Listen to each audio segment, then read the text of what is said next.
Browne's best known work.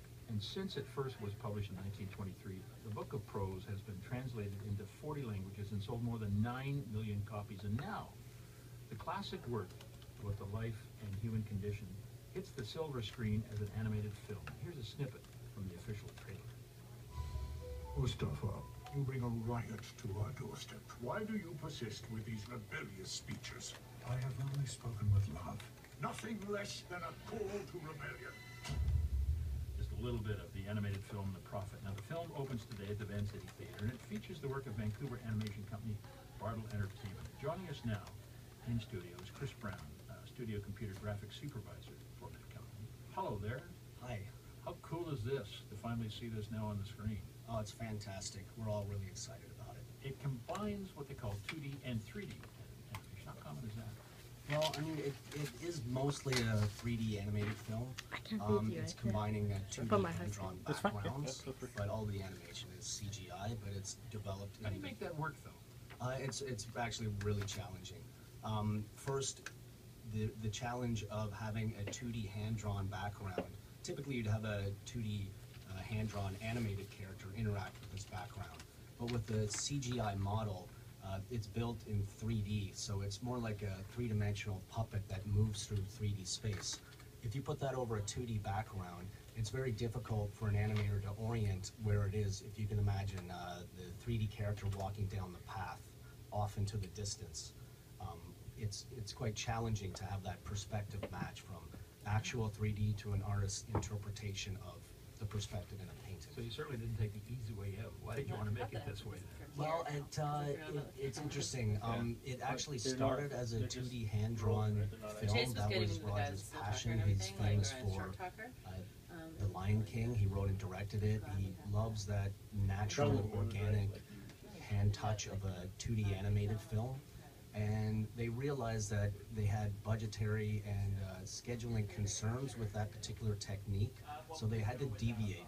And one of the producers had suggested making it CGI, but of course Roger was not only so passionate about the art form of 2D hand-drawn animation and the look of it, he fell in love with these background paintings that they had designed.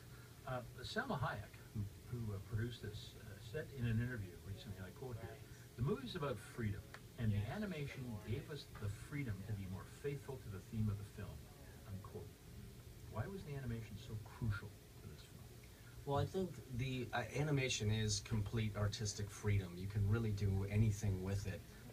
The book of poetry is very spiritual. It has lots of very metaphorical ideas to it, and to be able to depict those through animation really gives it that nice touch that you can really achieve with that medium. Who's your audience? The audience is probably the whole family, I would say.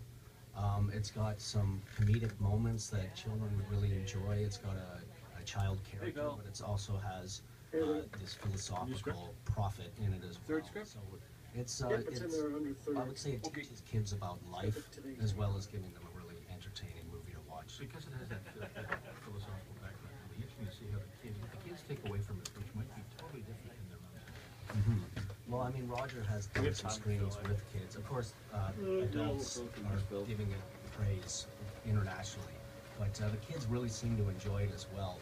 And he had written certain segments with kids in mind, certain wacky moments, slapstick type of humor, but it's the other elements of the story that the kids really identified with that really surprised Roger during his screenings. As you said, it's received wide acclaim. What do you expect the audience to take away from the Vancouver screen? Well, I hope that they would all come out to support this production that our local studio, Bartle Entertainment, made. It's been received around the world, but it's a Vancouver product. It is. I mean, there's some international animators that did short snippets, but it is pretty much mostly done in Vancouver. Chris, final question: What's it like to sit back and actually see something on the screen, knowing how hard people had to work on that? You know what went into the production of that. Those of us that aren't in the business, we don't know. We just appreciate it. We say, "Wow, that was really cool." How do you watch it? Well, it's interesting because when I had worked on the film, in animation, you really see a typical animator would do about 28 seconds a week, and But that's a lot. You see every frame. We see every frame, every 4 seconds repeated over and over and over until we get it just right. So I had seen every second many, many times over, and I often critique the work in the edit suite. And even still, though, when I sit in the theater, I do get swept away with the story and the music, and I'm kind of just an audience member, just enjoying it at that point. So you become like the rest of us, just there to be entertained. I would say so, but I do keep in mind some of the hardships it was to make it. Congratulations on this, and best of luck to everybody at Bardell, because it's a wonderful production, and thanks for coming in. Great, thank you very much. Chris Browne is the studio CG supervisor for Bardell Entertainment. The Profit Mark opens at the driving the Van show. City Theater today and runs until the 23rd. Highly recommend you get a chance to go and see this. Keeping in mind as well, it's a Vancouver production. 25 minutes now past 8 o'clock. Time to chat business with Phil DeMont at the CBC Business Desk. Hello there. Hello, Rick. If you get a chance to see The Profit, if it's in Toronto, you should. It sounds really good. Yeah, it's pretty cool.